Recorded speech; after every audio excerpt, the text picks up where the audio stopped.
The invitation arrived on cream-colored paper, sealed with gold wax. Sarah Mitchell stared at the elegant script that spelled out her name, her fingers trembling as she opened it. You are cordially invited to our 20-year high school reunion. Hillcrest Manor, October 31st, 8 p.m. Come celebrate the memories that made us who we are today. E. Sarah frowned. She didn't remember anyone named E. organizing their reunion. The official reunion had been cancelled months ago due to lack of interest. But the address was real. Hillcrest Manor was an isolated estate about an hour outside town, known for its Gothic architecture and rumors of being haunted. Despite her reservations, curiosity won. 20 years was a long time, and part of her wondered what had become of her old classmates. The manor loomed against the storm clouds as Sarah's car crunched up the gravel driveway. Only 5 other cars were parked outside, a surprisingly small gathering for a class of 200. As she approached the massive oak doors, they swung open before she could knock. Sarah Mitchell, a voice called from the shadows of the foyer. A woman emerged, elegant in a black dress, her face partially obscured by the dim lighting. Right on time. I'm sorry, do we know each other? Sarah squinted, trying to place the woman's features. We all know each other here, the woman smiled, but it didn't reach her eyes. Please, join the others in the main hall. Sarah walked through corridors lined with oil paintings, their eyes seeming to follow her movement. In the grand hall, she found 5 familiar faces, people she hadn't thought about in years.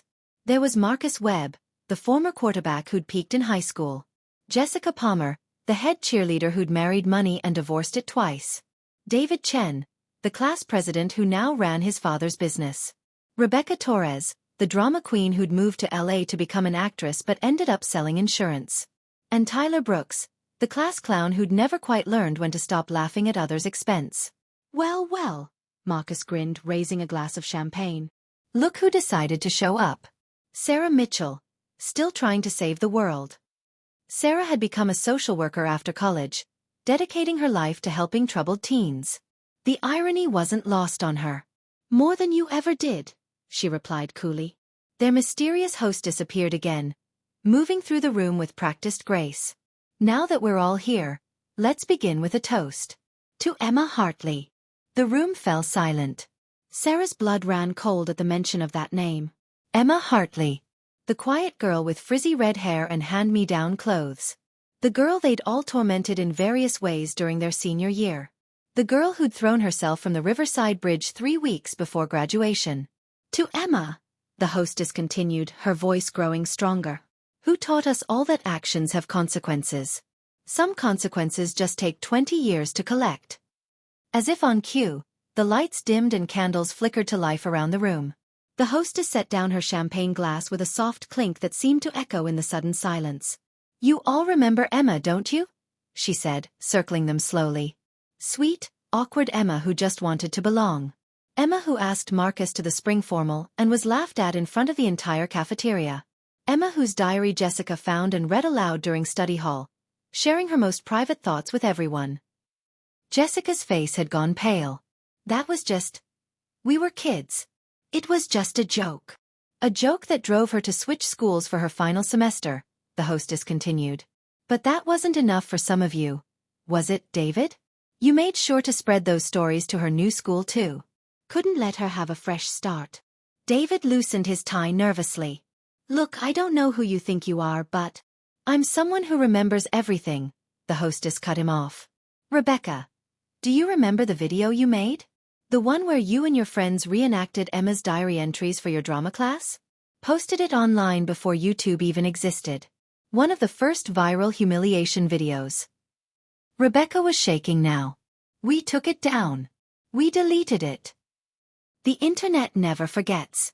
And Tyler, she turned to the man who'd been unusually quiet, your contribution was special. Following her to her new school, spray painting Emma the Freak on her locker every week. Making sure she could never escape. Tyler stood up abruptly. This is insane. I'm leaving. He strode toward the door, but when he grabbed the handle, nothing happened. He pulled harder, threw his weight against it, but it wouldn't budge. The doors are sealed until we finish our reunion, the hostess said calmly. You see, Emma never got her closure. She never got to see what became of all of you. So I thought we'd remedy that tonight. Marcus was the first to voice what they were all thinking. You're talking about Emma like she's... Are you saying she's alive? She's dead. We went to her funeral. The hostess walked to the fireplace and picked up a framed photograph from the mantel. It showed a young woman with vibrant red hair, wearing a graduation cap and gown, but the face was older, more mature than the awkward teenager they remembered. You went to a funeral for an empty coffin, she said, turning to face them. Emma Hartley died that day on the bridge, it's true. But I survived. She reached up and slowly removed what they now realized was a wig, revealing the familiar red hair beneath. Even with 20 years of change, the eyes were unmistakable. Hello, classmates.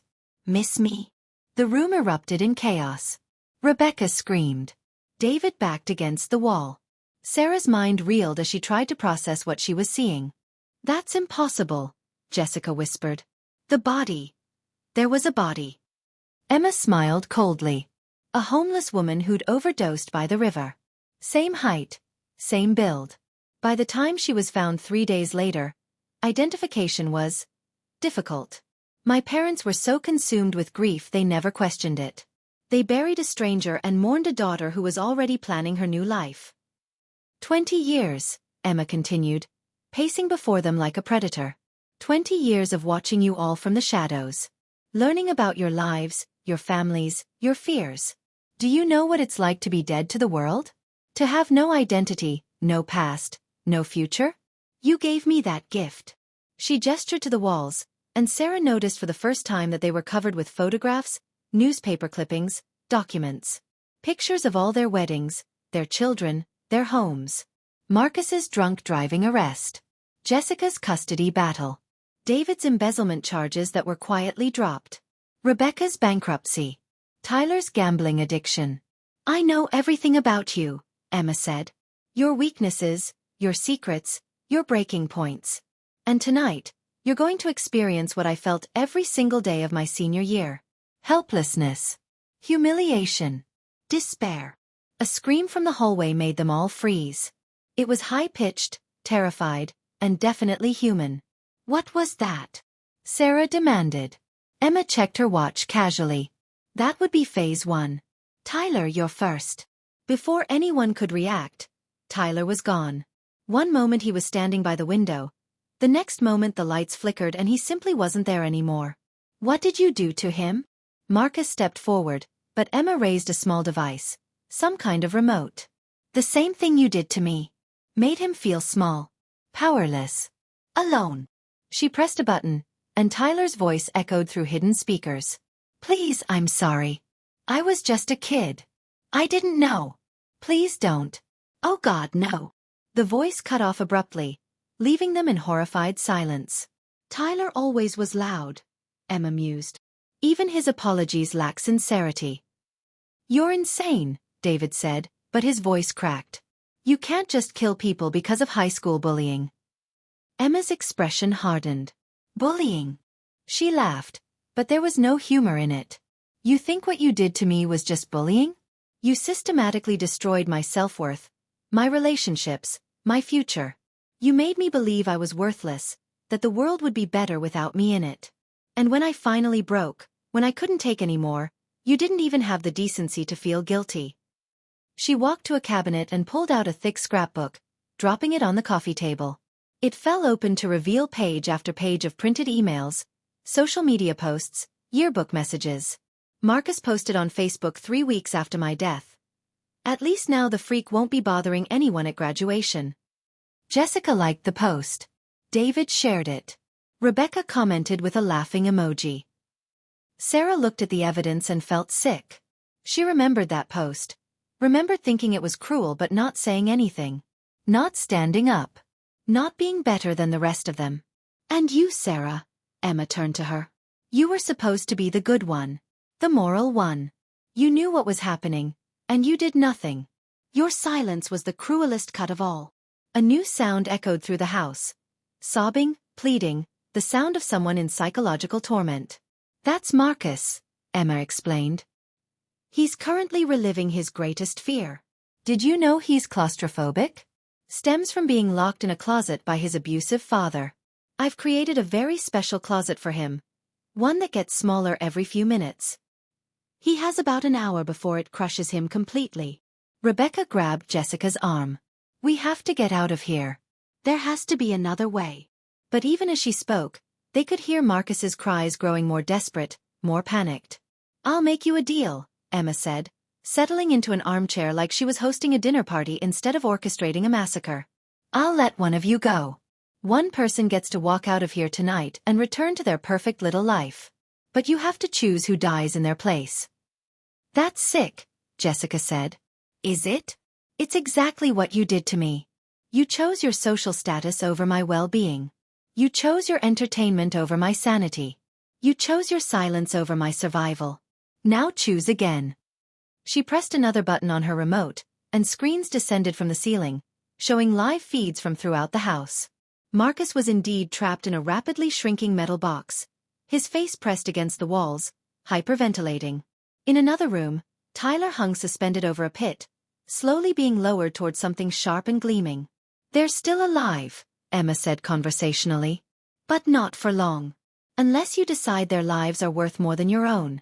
Funny how difficult that choice becomes when it's your neck on the line. David lunged for Emma, but she was ready. A taser appeared in her hand, and he collapsed convulsing to the floor. David always was impulsive, she observed. Let's see how he handles isolation. Panels in the floor opened up, and David disappeared into darkness below, his screams echoing up from somewhere deep in the house. Now there were only 3 left. Sarah, Jessica, and Rebecca. Emma studied them with the patience of someone who had waited 2 decades for this moment. You know what the worst part was? Emma said quietly. It wasn't the name-calling or the pranks or even the humiliation. It was the hope. Every morning I'd wake up thinking maybe today would be different. Maybe today someone would be kind to me. Maybe today someone would stand up for me. She looked directly at Sarah. Especially you. I watched you, Sarah. I saw you start to speak up so many times, only to bite your tongue. I saw the guilt in your eyes. I thought if anyone would save me, it would be you. Sarah's throat felt tight. Emma, You what? You're sorry? You were just a kid? You've changed. Emma's voice rose. I don't care. Sorry doesn't give me back 20 years of my life. Sorry doesn't erase the nights I spent planning my death because I thought I was worthless. The screen showed Marcus had passed out from hyperventilation, his space now barely large enough for his body. Tyler had stopped screaming, hanging motionless. David's feed showed only darkness. They're dying because of your choices 20 years ago, Emma said. And they'll die tonight unless you make a different choice now. She held out a gun, placing it on the table between them. 1 bullet. Choose who lives and who dies. Make the choice you should have made in high school. Protect someone weaker than you, even if it costs you everything. Rebecca broke first. I'll do it, she said, reaching for the gun. I'll shoot her.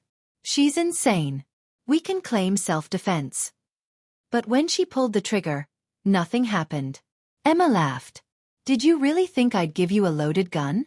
No, the choice is much simpler than that. She pulled out a real weapon, aimed it at Jessica. Sarah, you have 10 seconds to decide. Save Jessica, and I'll let you both go. But Rebecca dies. Choose Rebecca. Jessica dies. Choose yourself.